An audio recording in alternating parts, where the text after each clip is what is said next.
Hello student, good morning.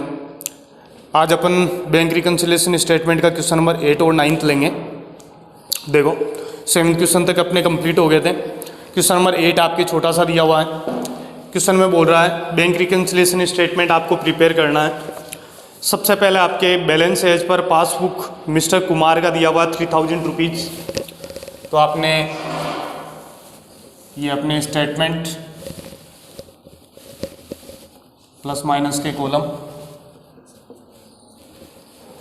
ये आपके particular का कॉलम हो जाएगा। ऊपर हेडिंग डाल देंगे अपन बैंक रिकन्सिलिएशन स्टेटमेंट। ठीक है, यहाँ पे आपने लिख दिया पासबुक का बैलेंस है तो क्रेडिट होगा, credit balance as per passbook. Credit balance amount आपके माइनस में आ जाएगी 3000। अब जो भी आपके प्रॉफिट के ट्रांजैक्शन है एड, लॉस वाले हैं उनको लेस। सबसे पहले ट्रांजैक्शन में दिया हुआ है cheque paid into bank but not yet clear. साफ साफ ही बोल दिया, चेक बैंक में पेड किए मतलब बैंक में डिपॉजिट करवाए, लेकिन बैंक में डिपॉजिट नहीं हुआ तो लॉस हो गया। माइनस कर दोगे cheque deposit into bank but not yet credit by bank. Bank ने क्रेडिट नहीं किए। दो चेक हैं, 1000 और एक 500 का, 1500 रुपये के माइनस में। बैंक चार्जेस 300 रुपये।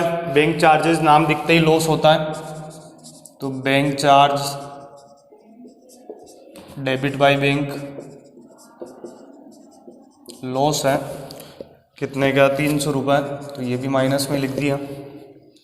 चेक इश्यू किए लेकिन प्रेजेंट नहीं हुए तो प्रॉफिट हो गया, तो आप ऊपर ऐड कर दोगे cheque issue but not yet present for payment.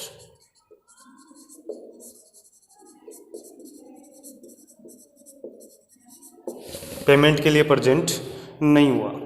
Check है कितने के, 2500 रुपये, तो ऐड वाले कॉलम में लिख देंगे प्लस में 2500 रुपये। और लास्ट है इंटरेस्ट है entered in passbook but not entered in cash book 100 रुपये। चेक तो ये इंटरेस्ट तो रिसीव्ड हो गया, इंटरेस्ट रिसीव्ड हो गया, कैश बुक में नहीं लिखा, लेकिन बैंक कॉलम में तो इंक्रीज हो चुका, तो प्रॉफिट होगा, तो आप लिखोगे interest credit by bank. Bank कभी भी क्रेडिट करती है तो प्रॉफिट होगा, और बैंक अगर डेबिट करती है तो लॉस होगा।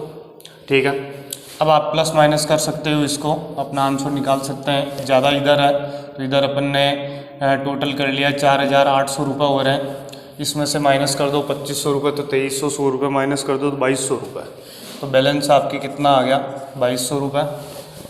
क्रेडिट का opposite debit balance as per cash book का डेबिट बैलेंस आ गया। ठीक है, ये आपकी कंप्लीट आ गई, इसका आंसर हो गया। क्वेश्चन नंबर 9 है। 9th क्वेश्चन अपन कर लेते हैं। 9th क्वेश्चन में इस साइड में कर देता हूँ, यहाँ पे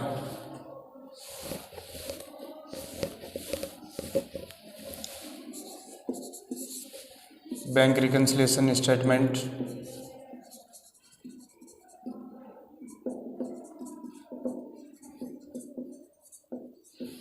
ठीक है, कॉलम हो गया आपके पर्टिकुलर का, प्लस और माइनस का। सबसे पहले दिया हुआ है the passbook of mister Mohit current account show credit balance 20,000। साफ ही बोल दिया पासबुक का कौन सा बैलेंस, क्रेडिट बैलेंस, तो आप लिख दोगे यहाँ पे credit balance as per passbook. Passbook का क्रेडिट बैलेंस दिया हुआ है कितना, 20,000 है। 20,000 रुपये आपके माइनस वाले कॉलम में लिख दिए। वही प्रॉफिट होगा तो उसको ऐड कर देंगे, और लॉस होगा उसको लेस कर दो। ठीक है, सबसे पहली लाइन में दिया हुआ है एक चेक है, चेक 400 रुपये का है। Draw on his saving account has been show on current account. देखो भाई, हम जो बैंक रिकन्सिलिएशन स्टेटमेंट बना रहे हैं ये आपके करंट अकाउंट का बना रहे हैं, ये चीज़ ध्यान रखना। ठीक है।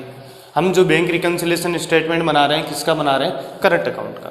तो ये बोल रहा है 400 रुपये का चेक विड्रॉ किया सेविंग अकाउंट से। 400 रुपये हमने तो हमारे सेविंग अकाउंट से निकाले थे, लेकिन गलती से किस में से लिख दिया, इसको करंट अकाउंट में लिख दिया, तो करंट अकाउंट का बैलेंस कम हो गया। तो आप प्रॉफिट और लॉस का हमेशा इसी तरह से ध्यान रखोगे। अगर बैंक में क्रेडिट होता है तो प्रॉफिट है, अगर डेबिट होता है तो लॉस है। गलती से भी क्रेडिट हो गया तो भी प्रॉफिट, गलती से डेबिट हो गया तो भी प्रॉफिट, दिस इज लॉस। अगर डेबिट होना था और नहीं हुआ, देखो डेबिट होना था मतलब कम होना था, लेकिन कम नहीं हुआ तो प्रॉफिट। क्रेडिट होना था मतलब बढ़ना था और नहीं बढ़ पाया तो लॉस, ठीक है ना। तो यहाँ पर 400 रुपये हमने सेविंग अकाउंट से निकाले थे, तो डेबिट आपके सेविंग अकाउंट से होने थे, लेकिन कहाँ से डेबिट हो गए, करंट अकाउंट से। तो करंट अकाउंट से डेबिट हो रहा, डेबिट होते ही आपकी क्या हो गया, लॉस है, ठीक है। रॉन्गली डेबिटेड लिख सकते हो बोले आप यहाँ पे line, wrongly debited by bank, bank ने गलती से डेबिट कर दिया आपके कितने रुपए, 400 रुपये। ही इश्यूड टू चेक 300 और 500 के ऑन दिसंबर 25 को, but only first cheque was presented for payment. पहला चेक 300 रुपये का था, दूसरा 500 का था, 800 रुपये के चेक हमने इश्यू किए, लेकिन प्रेजेंट केवल 300 रुपये के चेक ही हुए। मतलब बैंक से पैसे कितने निकले, 300 ही निकले। मतलब अगले ने जो पैसा निकाला, जैसे आपने किसी को चेक दिए 300, 500, 800 रुपये के, और अगला केवल 300 रुपये ही निकाल रहा है, तो आपको 500 रुपये का प्रॉफिट हो गया। तो प्रॉफिट आप ऐड कर दोगे, तो यहाँ पे लिखोगे cheque issue but not yet present for payment. कितने रुपए, 500 रुपये का प्रॉफिट हो गया, ठीक है। इसके बाद में नेक्स्ट आपके दिया हुआ लास्ट लाइन, एक चेक है मिस्टर मोहित 500 का दिसंबर 25 को इश्यू किया, but it was not presented for payment. Same ही दिया हुआ, it was recorded 2 time in cash book, ये यहाँ पे चेंज कर दिया। देखो भाई, अगला बोल रहा है कि हमने एक चेक इश्यू किया, तो ये मान लो कि आपकी कैश बुक है, कैश बुक मान लो आपका बैलेंस पड़ा था बैंक में 10,000 रुपये, आपने चेक इश्यू किया, तो आपको यहाँ पे लिखना था 500 रुपये, आपने गलती से इसको 2 बार लिख दिया, तो आपके हिसाब से बैंक में बैलेंस कितना होना चाहिए, 9,000।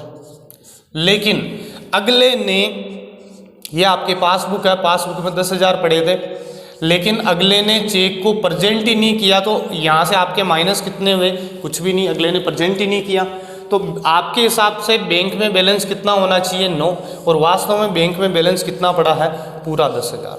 तो प्रॉफिट हो गया, लेकिन कितने, 1,000 रुपये का प्रॉफिट हो गया। प्रॉफिट तो हुआ आपके, लेकिन कितने रुपए का प्रॉफिट हुआ, 1,000 रुपये का प्रॉफिट हो गया, ठीक है। समझ रहे होंगे मेरे हिसाब से आप। तो cheque issue but not yet present for payment and record in cash book 2 time, 1,000। अब अपन टोटल करते हैं एक बार, तो इसकी टोटल आपकी 20,400 रुपये हो रही है। इसमें से 1,000 रुपये माइनस किए तो 19,400 और 500 रुपये माइनस किए तो 18,900 रुपये का बैलेंस आ रहा है। तो 18,900 रुपये यहाँ पे आ गए, टोटल आपके 20,400। तो क्रेडिट है, क्रेडिट का जस्ट अपोजिट हो जाएगा debit balance, as per passbook का अपोजिट हो जाएगा कैश बुक, ठीक है। ये कर लोगे भाई, ये वाली लाइन आपकी समझ में आ गई होगी।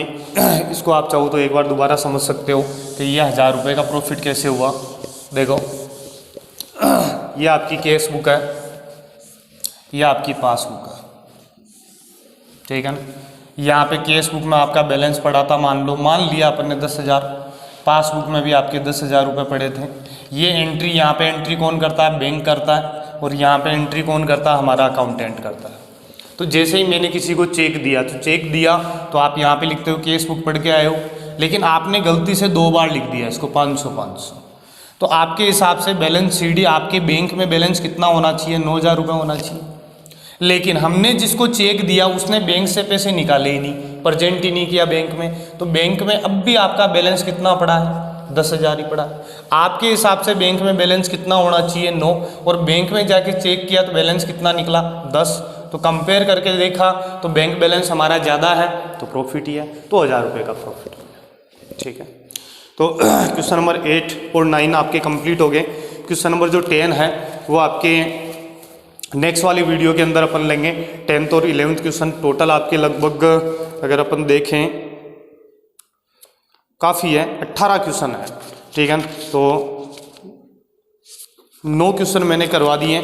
अब आप कोशिश करो कि कुछ क्वेश्चन आप भी करें। ठीक है, और इससे रिलेटेड अगर कोई प्रॉब्लम हो तो वो भी एक बार आप शेयर करें। ठीक है, तो इस वीडियो में तो अपन इतना ही लेते हैं। नेक्स्ट वाले वीडियो के अंदर अपन क्वेश्चन नंबर 11 और 12 और ले लेंगे। तो थैंक यू फॉर वॉचिंग।